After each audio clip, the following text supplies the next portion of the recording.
دوسری چیز جس کی وجہ سے دوسرا ہدف مقصد جس کو حاصل کرنے کے لیے حملہ کرنا جائز ہے وہ یہ کہ اگر مسلمانوں کی پیش قدمی روک دیں کفار اپنی کسی تدبیر سے، یا قلعہ بند ہو جائیں اور ایسی تدبیر اختیار کر لیں کہ مسلمان ان کا کچھ بھی نقصان نہ کر پا رہے ہوں، ایسی صورت میں مسلمانوں کی رکی ہوئی پیش قدمی کو جاری کرنے کے لیے اور کفار کی تدبیر کو توڑنے کے لیے اگر کوئی مسلمان یقینی طور پر موت کو گلے لگائے اور اسے اس چیز کا یقین ہو یا ظن غالب ہو کہ وہ اس طریقے سے کفار کے اس تدبیر کو توڑ دے گا اور مسلمانوں کی لڑائی اور پیش قدمی بحال ہو جائے گی، تو وہ ایسا کام کر سکتا ہے، اقتحام کا یہ جائز ہے۔ اور اس کی دلیل حضرت براء بن مالک رضی اللہ تعالیٰ عنہ کا عمل۔ حضرت براء بن مالک رضی اللہ تعالیٰ عنہ نے جنگ یمامہ میں جو مسلمہ کذاب کے خلاف لڑی گئی، حضرات صحابہ کرام کو مجبور کر کے ایسا عمل کرایا تھا۔ وہ جب یہ جنگ یمامہ میں مسلمانوں نے ان کا جو ہے وہ کافی ان پر دباؤ ڈالا میدان جنگ میں، جو مسلمہ کی قوم تھی، ان کا ایک باغ تھا جو بہت اونچی چار دیواری تھی اس کے چاروں طرف، یہ سب اس کے اندر گھس گئے اور اس کا جو ہے انہوں نے دروازہ بند کر لیا۔ اب مسلمان باہر سے نہ حملہ کر سکتے تھے نہ اس باغ کے اندر گھس سکتے تھے، اور اندر سے انہوں نے باغ کی دیواروں کے ساتھ چھوٹی چھوٹی سیڑھیاں بنائی ہوئی تھی، تو ان پر چڑھ کر مسلمانوں پر اچانک تیر مار کر غائب ہو جاتے، اور پھر مسلمان باہر سے ان کا کچھ بھی نہیں بگاڑ سکتے تھے۔ اس طرح 70 سے زیادہ صحابہ کرام حفاظ اس لڑائی میں ان کی تیر اندازی سے شہید ہو گئے، لیکن صحابہ کرام کو کوئی تدبیر سمجھ میں نہیں آ رہی تھی کہ کس طرح ان کا مقابلہ کریں اور ان کو نقصان پہنچائیں یا ان کی تیر اندازی کو روکیں۔ حضرت براء بن مالک رضی اللہ تعالیٰ عنہ نے ان کو کہا، صحابہ کرام کو، کہ آپ لوگ اگر مجھے اٹھا کر اس باغ کے اندر پھینک دیں دروازے کے سامنے، تو میں اندر گھس کر جو ہے وہ دروازے کے سامنے لڑ کر جتنے لوگوں کو مار سکا دروازہ کھول دوں گا، تو آپ لوگ اندر گھس کر پھر ان کو قتل کریں اور ان کے خلاف لڑائی کریں۔ تو ابتداء حضرات صحابہ کرام اس بات کو نہیں مانے کہ ہم اپنے ہاتھوں سے کسی کو اس طرح موت کے حوالے نہیں کر سکتے، لیکن جب انہوں نے دیکھا کہ اس کے علاوہ کوئی تدبیر بھی کارگر نہیں ہو رہی اور کوئی صورت سمجھ میں نہیں آ رہی لڑائی جاری کرنے کی، تو انہوں نے پھر اسی پر عمل کیا اور حضرت براء بن مالک رضی اللہ تعالیٰ عنہ کو اٹھا کر دروازے کے سامنے اندر پھینک دیا گیا باغ میں، اور انہوں نے وہاں جا کر لڑتے ہوئے مسلمانوں کے لیے دروازہ کھول دیا۔ اس طرح مسلمانوں کا لشکر جو ہے وہ اس کے اندر داخل ہوا۔ تو اس سے استدلال کیا حضرات فقہائے کرام نے کہ مسلمانوں کی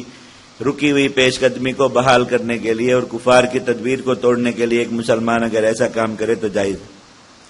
تیسرا موقع جس پر اقتحام درست ہے وہ یہ کہ مسلمان میدان جہاد میں دشمنوں کے غلبے کی وجہ سے اور ان کے زور آور ہو جانے کی وجہ سے چھوڑ رہے ہوں میدان، اور لڑائی سے عجز ان کے اندر ظاہر ہو رہا ہو کہ نہیں لڑ سکتے اور پسپائی اختیار کر رہے ہوں، ایسے وقت میں اگر کوئی مسلمان اقتحام کرے اور اپنی جان دے اس مقصد کے لیے کہ مسلمانوں کے ٹوٹے ہوئے حوصلے جڑ جائیں اور مسلمان اٹھ کر میدان جہاد سے بھاگنے کی بجائے دشمنوں کے خلاف لڑیں، تو ایسا کر لینا درست ہے۔ اس کی دلیل حضرت انس بن نضر رضی اللہ تعالیٰ عنہ کا واقعہ ہے جو غزوہ احد میں پیش آیا۔ غزوہ احد میں جب نبی کریم صلی اللہ علیہ وسلم کے بارے میں یہ بات مشہور ہو گئی کہ آپ کو شہید کر دیا گیا، تو اس وقت جو ہے صحابہ کرام کی ایک جماعت نے ہتھیار رکھ دیے تھے میدان جنگ میں اور ایک طرف ہو کر بیٹھ گئے، لڑائی میں حصہ نہیں لے رہے تھے۔ مشرکین کا لشکر مسلسل نبی کریم صلی اللہ علیہ وسلم پر اور جو بچے کچے صحابہ تھے میدان میں آپ کا دفاع کر رہے تھے ان پر حملے کر رہا تھا،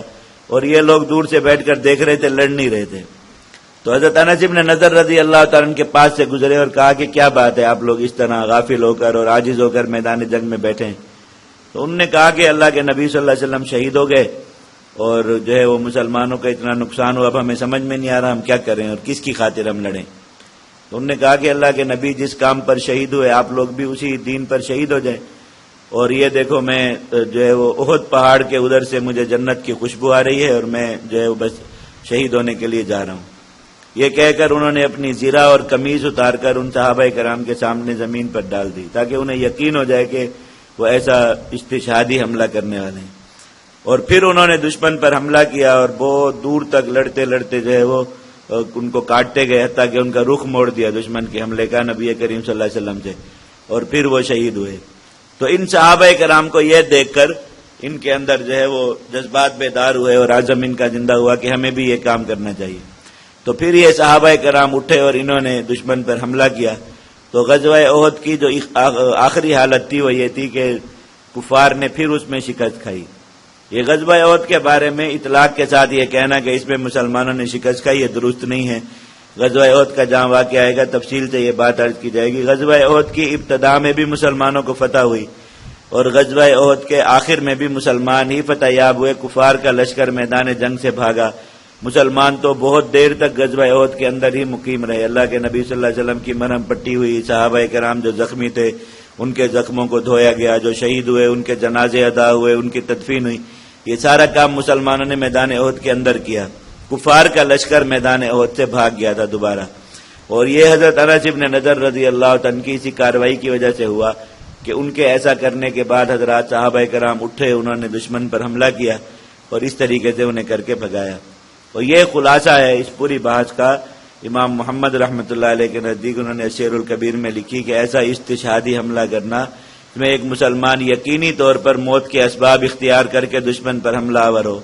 جائز ہے ان 3 مقاصد کو حاصل کرنے کے لیے. ان کے علاوہ درست نہیں ہے. اور ان 3 مقاصد کے لیے جب کیا جائے تو یہ اللہ رب العزت کے ہاں مقبول ترین اور افضل ترین شہادت کا درجہ رکھتا ہے.